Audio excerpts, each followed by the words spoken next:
Everybody knew what was happening here was good and it was important. This is just part of the community, part of where we live and where our children grew up. So someday they'll drive by and tell their children, this is where I went. I'm a good smiler.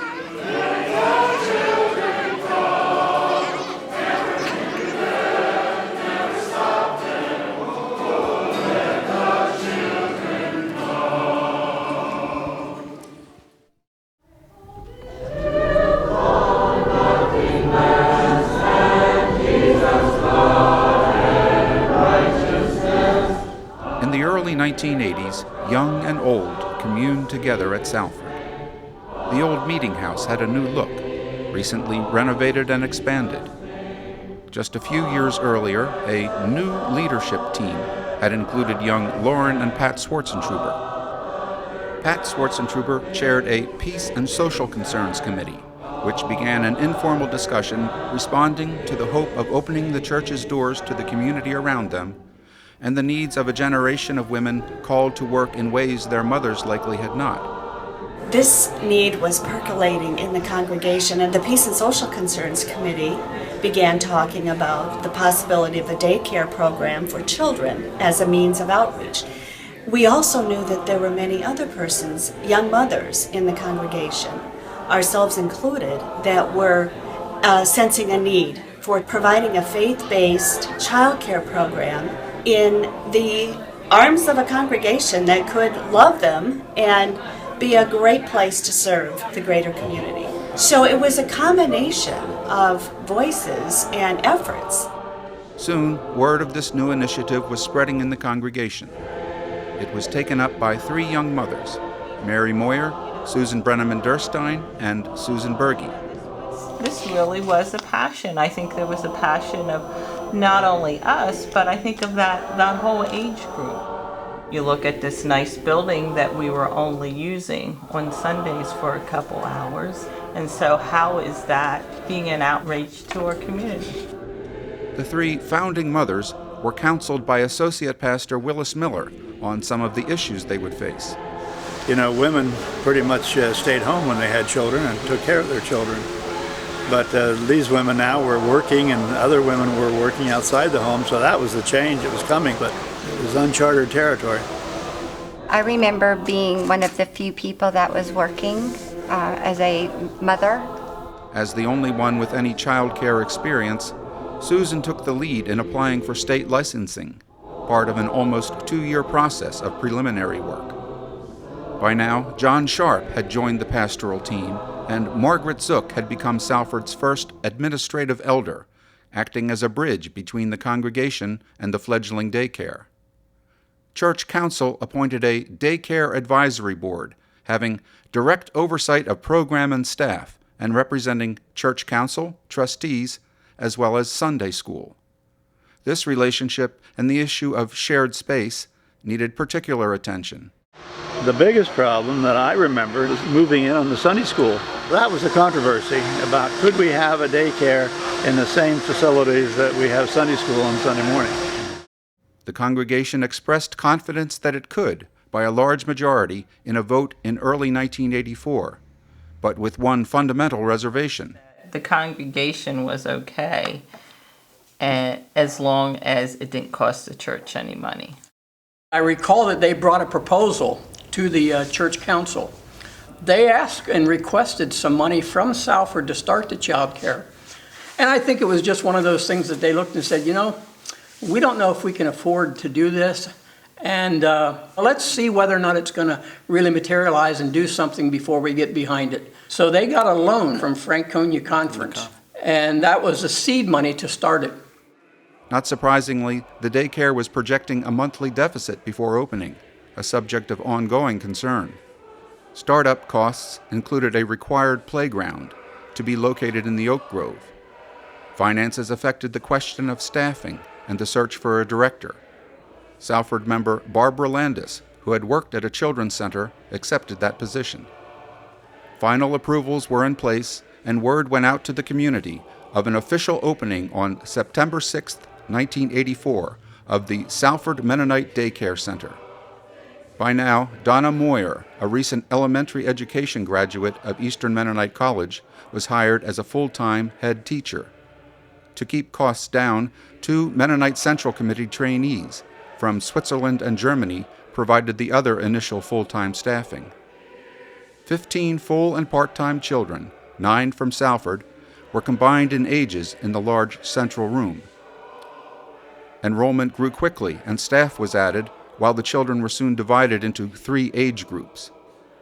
The daycare was committed to being self-supporting, and expansion led to first-year growing pains. The board was forced to consider whether their original goals were realistic in light of what they called financial limitations, and many Salford members responded with assistance.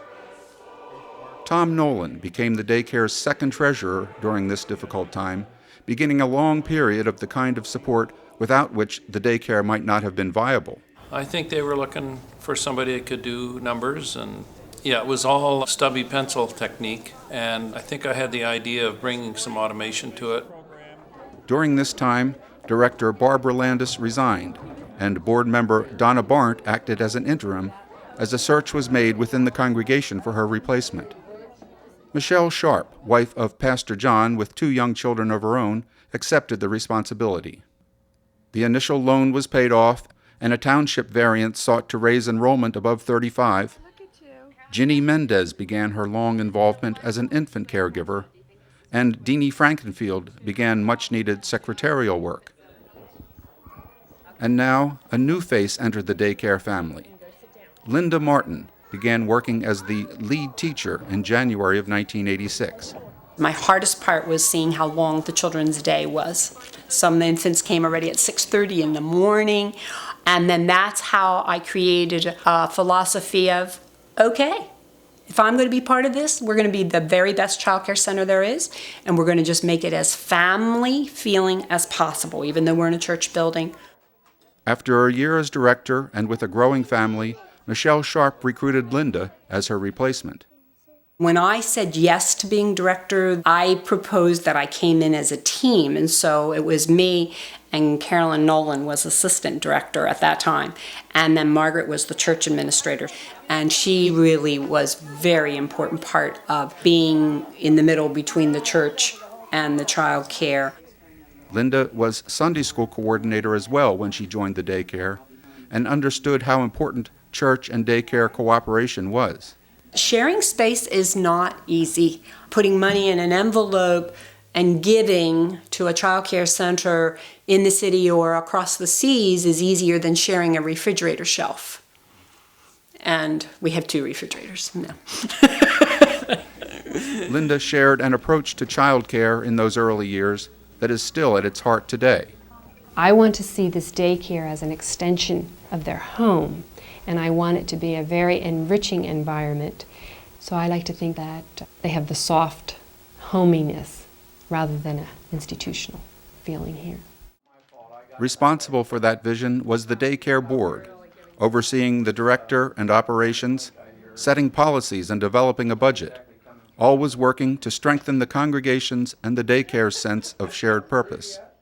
Brad Landis put together a video, and he presented it to the church congregation because there was always a little bit of these tensions about why do we have child care, and it's hard on the building. And when he showed that video, and I still recall that one kid riding down the parking lot on his bicycle, and his legs and arms were stretched out and he was going, whee! And that just grabbed the congregation. So I think from that point you could start seeing a little bit of the sense of, this is a pretty significant program. The congregation pitched in to erect a storage shed, freeing space that had been used in the schoolhouse. And the daycare could look to people like Linda's aunt Carolyn Aldifer for examples of those whose lives said, "Let the children come to me." That's still the way to be happy today. Our goal here is that each child would experience teachers, people they were with all day long, that had found God's love. Therefore, they would be treating children that way so that they can honor each child being created in God's image. A growing reputation for a quality program stretched the daycare's limits of space, staffing, and budget. It meant using what space there was creatively when a state-accredited kindergarten program was begun, which Mary Muller taught for 9 years. It wasn't bad. We had small rooms. I shared with the Sunday school teacher. One side was mine and one side was the Sunday school teacher's. And it just worked. Salford's approach to child care helped form Mary as a child care professional. We were always treated with a lot of respect. And the child care board and Linda always wanted us to feel validated as professionals. And, you don't get a lot of that in this field. Quiet! Yelled the farmer. I can't speak! I think the daycare as a whole is very grounded in the child as a whole being. The child physically, the child cognitively, the child spiritually was always a consideration, whether they were 3 months old or 9 years old.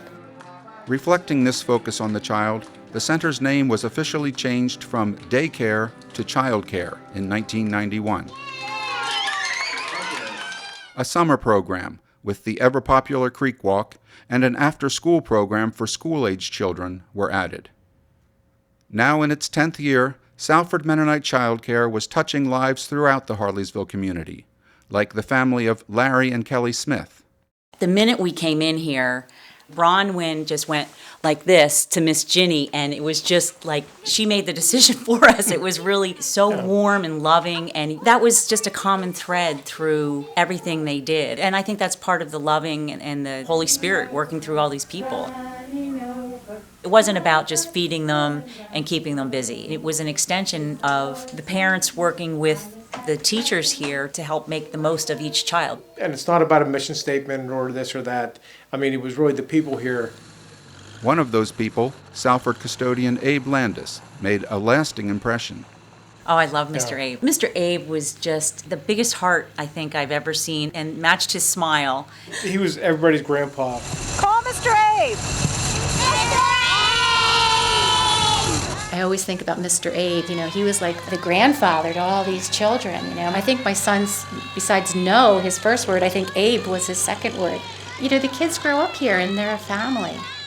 Everybody loved him, the kids loved him. He was a real solid individual that was an advocate for the child care, I believe. Yeah, and usually if there was an issue between church and child care, he'd say, I'll take care of it. Yeah.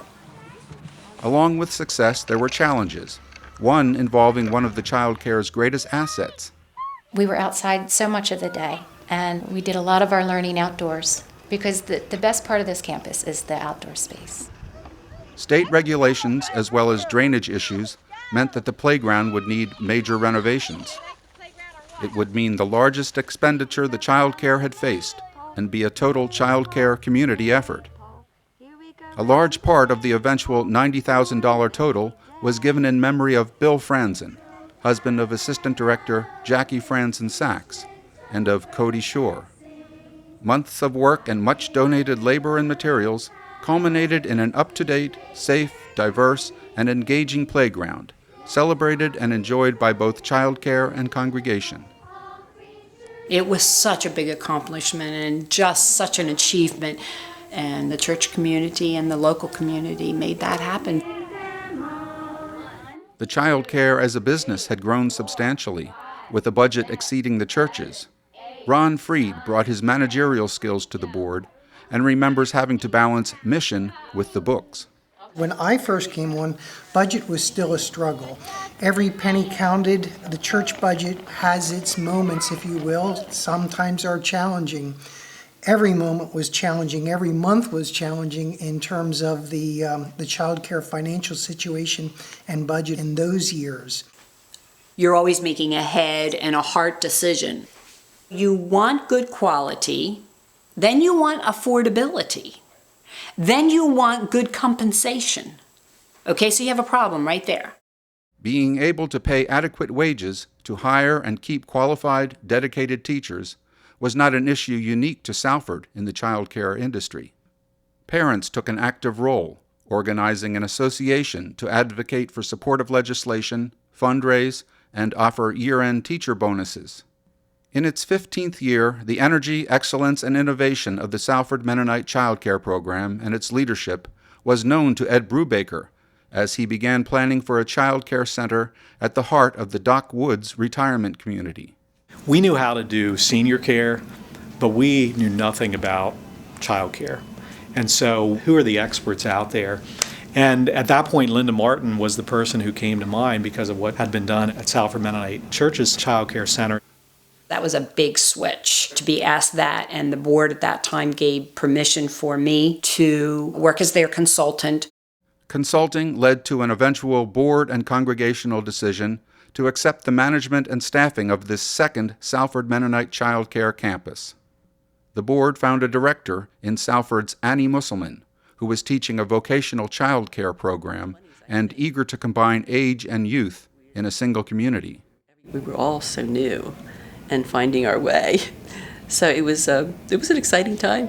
It was fascinating to put the two generations together. Salford's reputation and sense of mission and the intergenerational model meant the new center was filled immediately.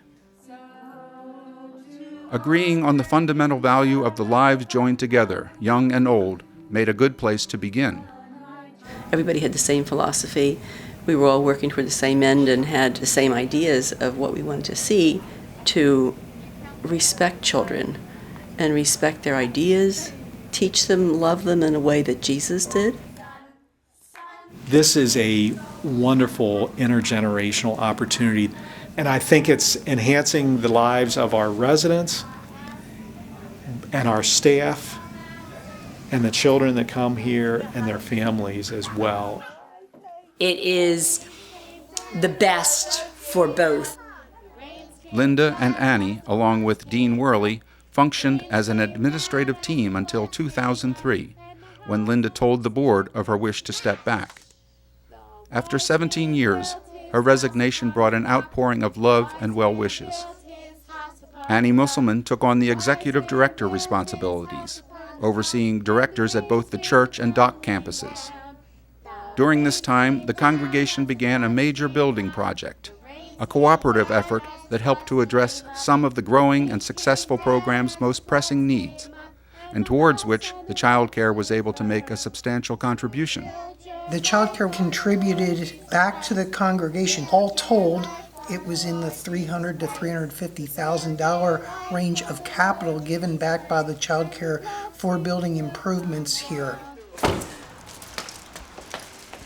Today, the Salford Mennonite Child Care Centers open doors that were first opened with faith and hope 30 years ago. For Teddy Nangle, it's a door that his mother, Erin, will walk through with him. We arrive around 8:30 in the morning. They have their own cubby, their own hook. They wash their hands, put their coats away. Welcome to Shorts. You know, that initial welcome in the morning is very important. Hey, Toby. Hi. How are you? Bright smiles for the teachers, both coming in and leaving, and it's really important to know that your children are valued as part of this community. When I see new moms dropping off their child and they integrate and are happy and playing, and moms say, oh, they're not even going to miss me today, accept what a blessing that is. They then choose how they're going to start their day. There'll be a free play area. I got a blue one. There'll be a craft. And usually somebody's sitting and reading a story. They'll have a structured group time. There generally is a theme for the week, so they'll be focused on different activities. He has that long neck so he can reach the tops of the trees. So they'll have their circle time. They'll have free play. Children are challenged, you know, it's a social environment. Here, Abby. Oh, thanks. They have to communicate to their teachers and their peers. No, please. And it can be a challenge for them to just be in the group care environment. You should be on a blue. Ready? Monday, reach and run day. Run. Oh, good job standing, girls. Good job, Logan. Logan's gonna go up too. 6, 4, 5, 6. I really enjoyed the intergenerational aspect. For our children to be comfortable with the resident population is important to us. Edna. Now I think we got enough. We feel good knowing that our children are also assisting the residents in their later years. The cat can go. They have snack. They're singing a Mr. Sun song today. Then, weather permitting, they go outside, play on the playground, take a walk on the nature trail. One of the things that makes us feel very comfortable is the low student-teacher ratio. It's below the state requirements. Of course, the teachers are certified in education, or they have their accreditations that they need. But what we found is that it really came down to how the individual teacher was interacting with the child. Patience, knowledge, experience, caring, faith, and that children are loved by God. And a lot of the teachers we found, their work is motivated by faith. They may have music. There's a structured music program that they have once a week. Then there'll be lunch.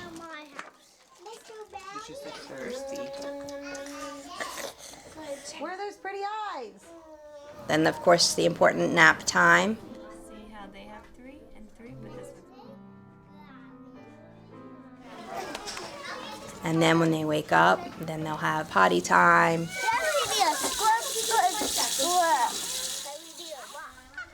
More snack. And then a lot of free play outside. Smells like corn. 2, 3. You ready? I'm gonna do it.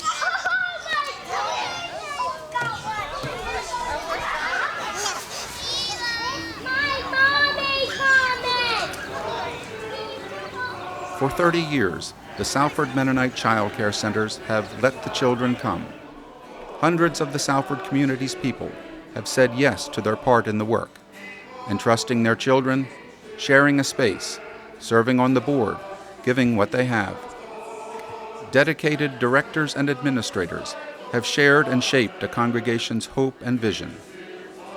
And the child care givers, those who have opened their arms as Jesus did, receive our thanks and blessing.